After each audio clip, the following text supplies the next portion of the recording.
Hey, it's Starker and Ryuka, and welcome to my channel. Today we'll be discussing one of League's least popular champions, Velkoz, the Eye of the Void. I have a disclaimer, however.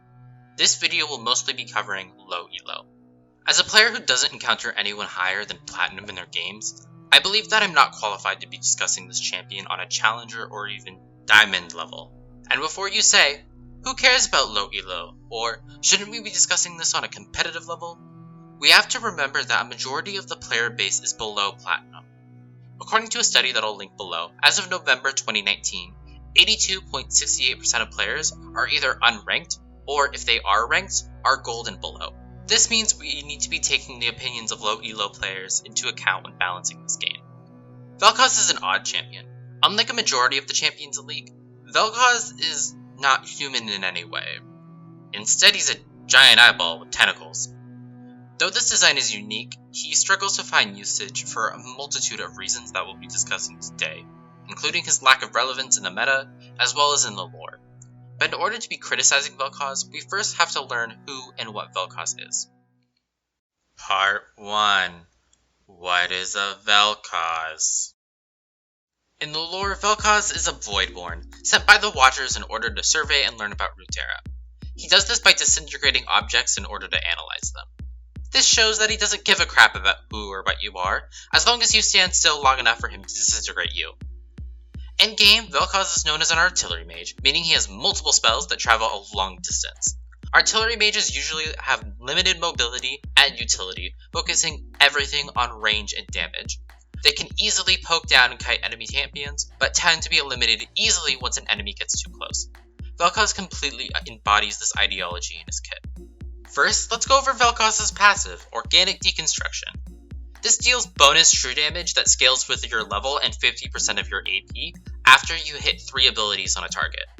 Unlike other passives that deal damage or apply bonus effects such as Echo's and Nautilus's passives, Velkoz's passive has no cooldown or limit on how much it's used, meaning that if you have enough abilities up or enough cooldown reduction, you can apply multiple stacks of Organic Deconstruction over and over and over again, leading to heavy amounts of true damage. The best way to apply this is a combination between Velkoz's Q and W.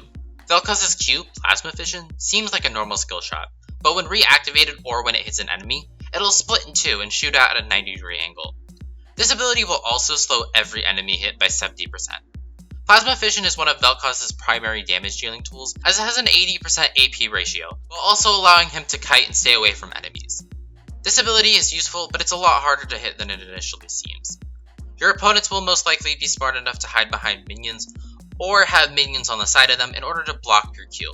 However, your W is a bit different. It cuts open a wide hole in the ground, well, less of a hole and more of a miniature canyon.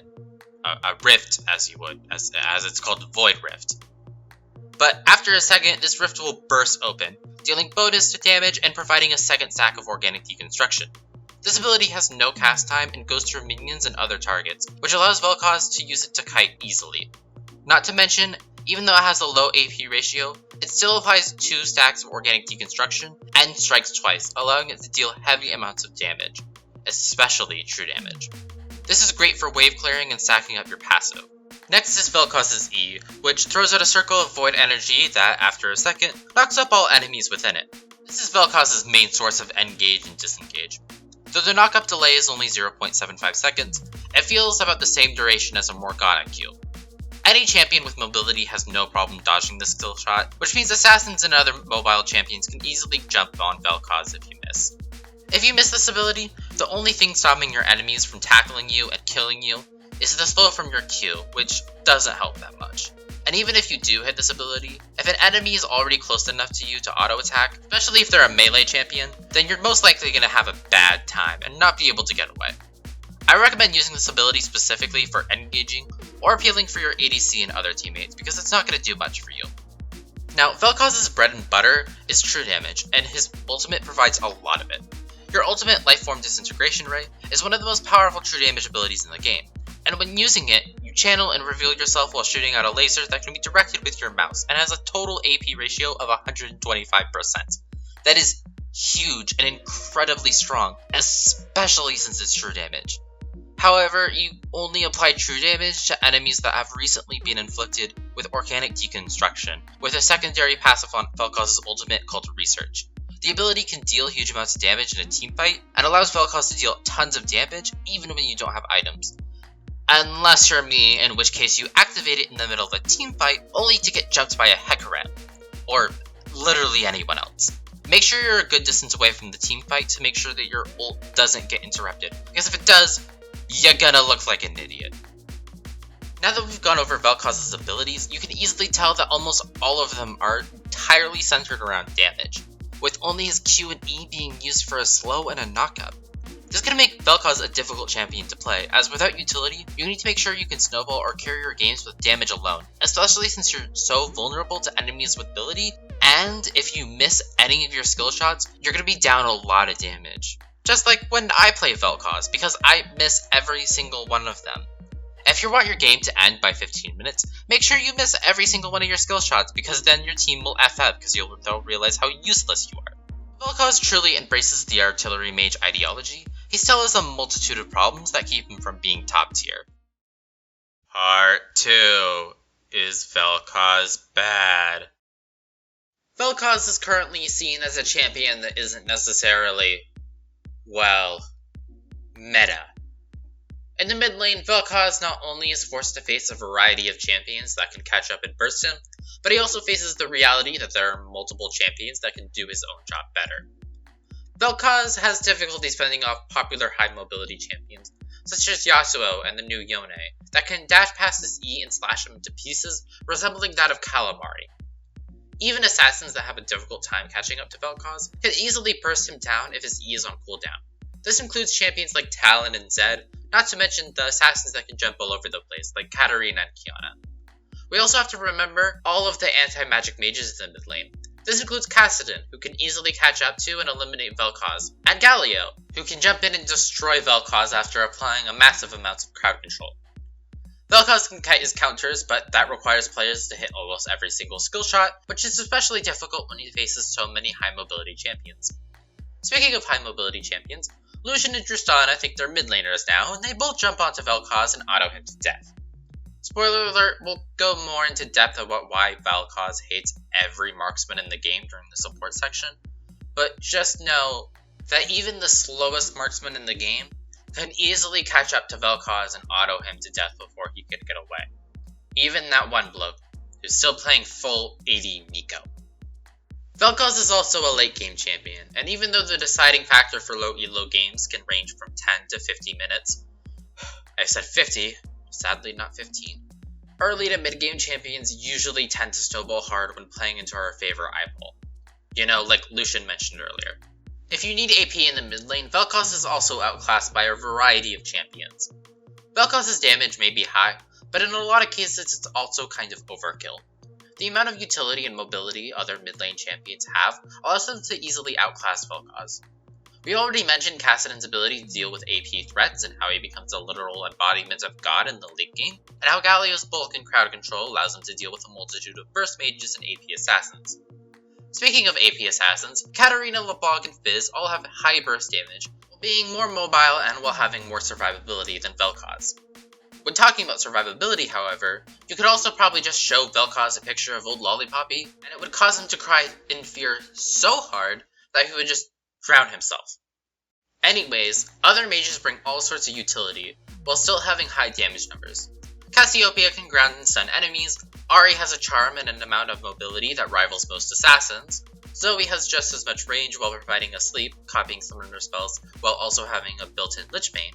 Orianna has a shield and an ultimate that displaces enemies, Annie has a passive that can give any of her abilities the ability to stun, Vladimir can live through any teamfight if your opponents forget to buy Grievous Wounds, and finally, Malzahar has an ultimate that eliminates any one player from a teamfight.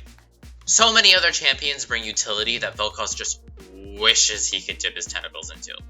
Sure, he may have some of the highest damage in the game, but you really only need so much damage in order to kill an enemy.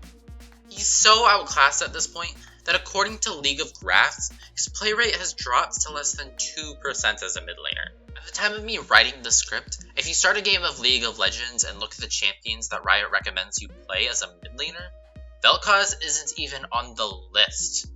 The only one he's on is the support list. And despite this, he doesn't even have a support item list. At all. Like, what, Riot? Are you expecting me to get an S+ by buying a Doran's ring first? What am I supposed to do, just buy a billion control wards?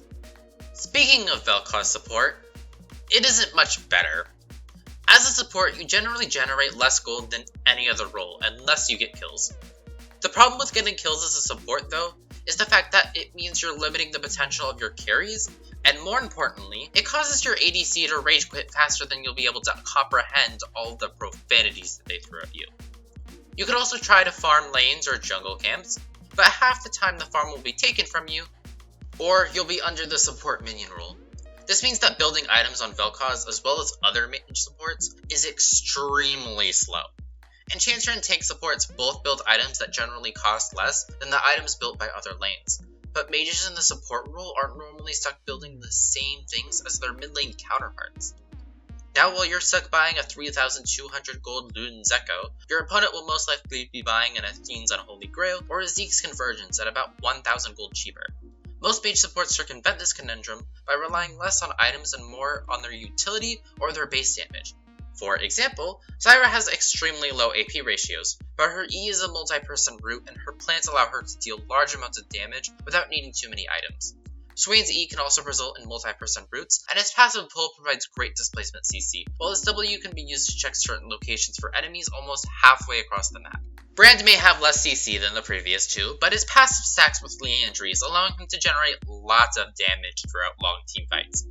Zyra and Swain can also build Leandries, allowing them to deal almost as much damage as Velkoz, while providing their unique utility throughout the early and mid game.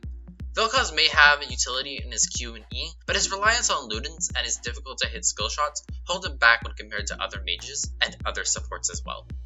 We haven't even discussed any of the Enchanter or tank supports that Velkoz finds difficulties facing. Enchanter supports such as Soraka and Lulu can easily heal off or shield against Velkoz's damage, not to mention they can also use their utility to prevent champions from ganking, interrupting your ADC's plays, or getting the jump on you because they probably have more crowd control and shutdown power than you do. Heck, even Lux, another artillery mage, can get away with building full Enchanter because unlike Velkoz, she has actual useful utility. Now, I'm gonna be real with you.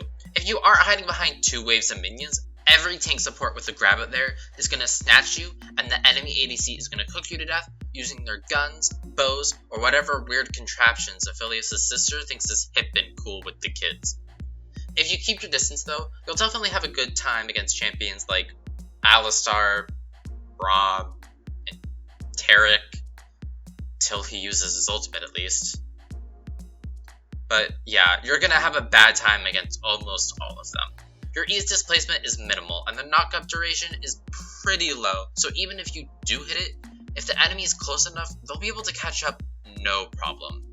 Even ADCs by themselves can easily take out Velkoz with minimal effort if they get close enough. Caitlyn's net and range allows her to get close enough to auto you to death before you can slowly walk away. Ezreal, Tristana, and Lucian can all engage on you and shred you with their autos and abilities faster than your Q goes off cooldown.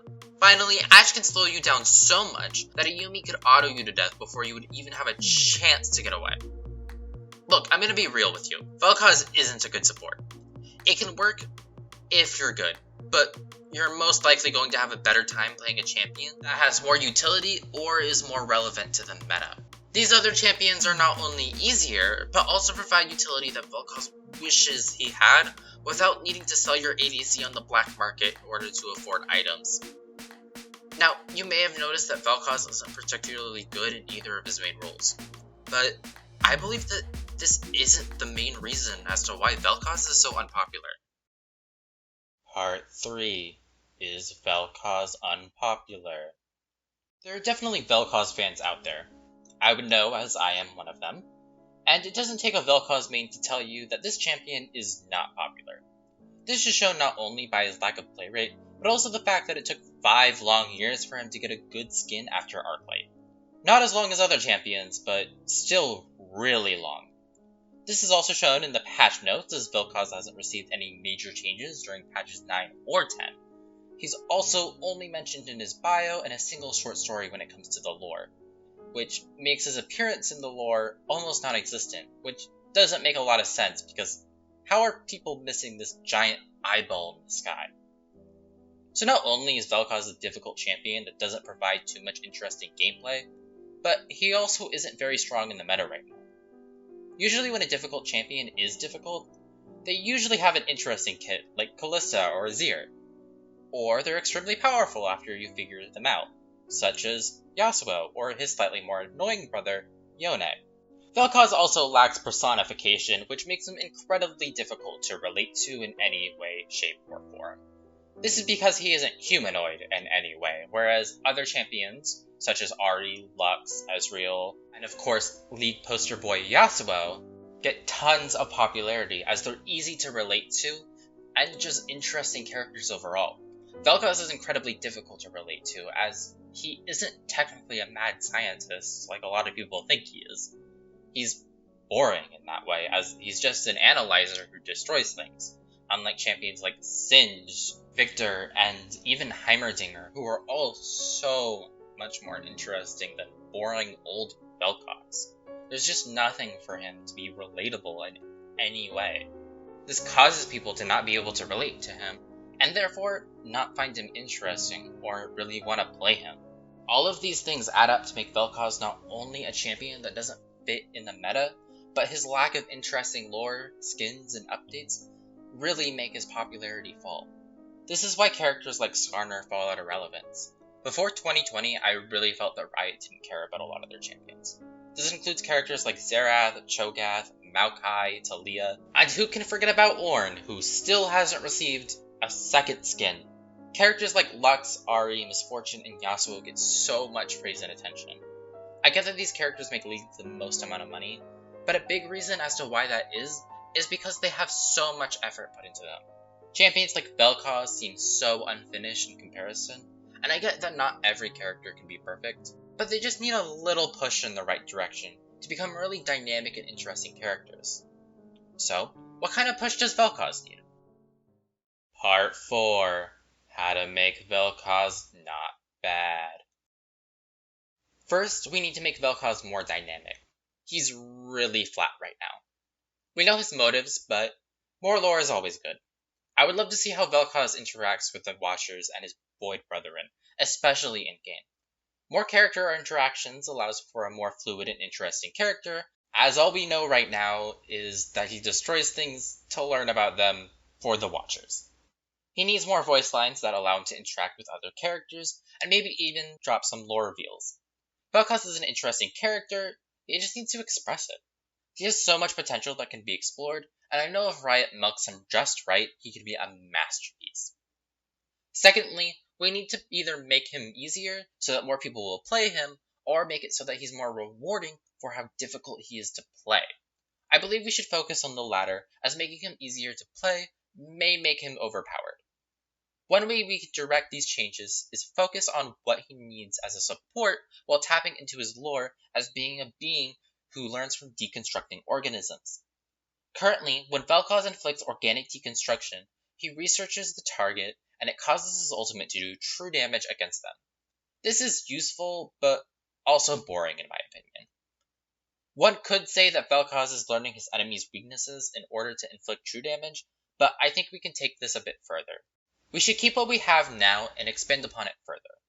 Multiple Void champions evolve throughout the duration of the game, and I think Vel'koz can learn from them. Literally. My idea is that Vel'koz could gain stacks of research each time he applies research using organic deconstruction. This means he'd have to wait until level 6 to start applying these stacks, and he has to activate his passive in order to obtain these stacks. Stacks of research are already more difficult to collect than Thresh's Souls or Veigar's stacks of Phenomenal Evil, but I also want to put a limit on them as they will be incredibly useful. The stacks will be limited to 5 per champion, meaning that you can only gain a total of 25 stacks. This addition to his passive will work similarly to the Hunter skills, but instead of killing an enemy, you just have to apply organic deconstruction. These stacks of research will grant Vel'koz bonus stats that will help with his utility based on what class of champion he researches. These stat bonuses will allow Vel'koz to remain relevant even with a small support budget that won't allow him to build AP as quickly as a mid laner. If there are 2 champions on the opposite team that share the same class, then Velkoz will gain 10 stacks of that stat instead of the normal 5 in exchange for 5 stacks in a different stat. This means that if the enemy has 1 assassin, then Velkoz would get 5 stacks of stat A. He would get 10 stacks of stat A if the enemy has 2 assassins, and 25 stacks of stat A if they have a whole team of assassins for some reason. The enemy team will have to carefully select which classes of champions they want in order to make sure Velkoz doesn't collect too much of one type of research or a multitude of different types of research. As stated previously, the bonus to Velkoz's stats would be based on the class of the target he researches. This includes tanks, mages, assassins, fighters, marksmen, and supports. When deciding the stats, I wanted to make sure that they weren't flat damage bonuses like AP or magic penetration, as inflicting research already allows them to deal true damage with his ultimate. I also wanted to have these stats be beneficial to your ADC and allow you to further play a supporting role when it comes to your team. Against tanks, Velkoz will learn how to shred enemy armor. For each stack of research, Velkoz will shred a target's armor by a certain percentage each time he inflicts organic deconstruction. This will help your ADCs and other teammates to defeat tanks more quickly without granting Velkoz's straight damage buff. This could be changed to be armor and magic resist, but I'm a bit hesitant to increase Velkoz's damage numbers. Against mages, Velkoz will learn how to restore his mana. When gathering research on mages, Velkoz will restore his mana each time he inflicts organic deconstruction on a target. This ability will help Velkoz outpoke other mage supports, or other mages in the mid lane, as he won't have to be as conservative with his mana, and won't be afraid of running out of mana after launching another Q at his enemies. Against assassins, I wanted to make sure Velkoz didn't gain too much of an advancement. Assassins are his primary weakness, so I wanted to make sure that he could fend them off without completely annihilating them. If Velkoz hits all of his skill shots, he can do some real damage. The only problem is that most assassins can easily dodge them. Velkoz's best defense against them is his Q and his E. For every 5 stacks of research against an assassin, Velkoz's basic abilities will have their cooldowns reduced. In order to balance this against assassins, you'll have to get all 5 stacks before you can receive the benefits. Assassins will be a great threat, and hopefully these changes will help Velkoz deal with them a little bit better. Against fighters, Velkoz will slow down enemy champions. For each stack of research, Velkoz will slow enemies he inflicts organic deconstruction on. This will allow him to kite and peel better for his team, while also stopping low mobility fighters, like Darius and Set, from catching up with them, as he has a difficult time outpacing them in his current state. Against enchanters, Velkoz will inflict grievous wounds on enemies he inflicts his passive on. Early grievous wounds will really benefit Velkoz and other bot laners. I wanted to make sure this was specifically for champs like Soraka and other enchanters who built items like Athenes in order to increase their healing. The only champions that have grievous wounds built into their kit are Katarina, Kled, and Varus, so adding Velkoz to the mix will allow players to add an anti-enchanter support to their repertoire. Honestly, I wasn't sure what to do against marksmen. I thought about having his stacks slow down their attack speed, but I thought that would be a bit too broken. I also thought about giving Velkoz more movement speed, but I didn't really think that would necessarily synergize with the rest of the changes, which are all more focused on allowing Velkoz to benefit his team as a support by applying organic deconstruction as a more powerful version more often. If you have any ideas, leave them in a comment below. I would love to hear your guys' feedback and your ideas. I truly believe these changes would make Velkoz a much more interesting pick. They will allow him to provide a wide variety of utility during the mid and late game that few other champions have access to. By making him a more interesting pick, we can count on Velkoz's play rate increasing, which may result in a decrease in win rate due to his difficulty, but would eventually increase his overall win rate and bless him with more popularity. Part 5. In conclusion. Overall, Velkoz isn't too great. Not only does he struggle to fit in the meta, but he lacks the play rate to even be considered a champion in most cases. In the mid lane, almost every champion can easily beat him, and in the support slot, almost every champion is just better than him. Right now, in League, you either need mobility, dueling potential, or utility. Velkoz is just straight damage without any other benefits.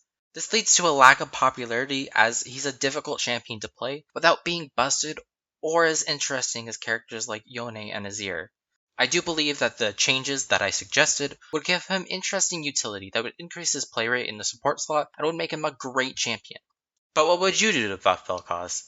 Or why do you think he doesn't need a buff? Leave a comment below, I would love to hear your opinion. Hey, thanks for making it to the end of the video. The virus hasn't really been the best for me, and finding a job has been difficult. So I figured why not use my time to make a YouTube channel. This video has been a lot of fun, but also a lot of work. If y'all could subscribe and like the video, that would be wonderful. And I know I've said it a lot this video, but leave a comment. Feedback is really appreciated since I'm really new to this.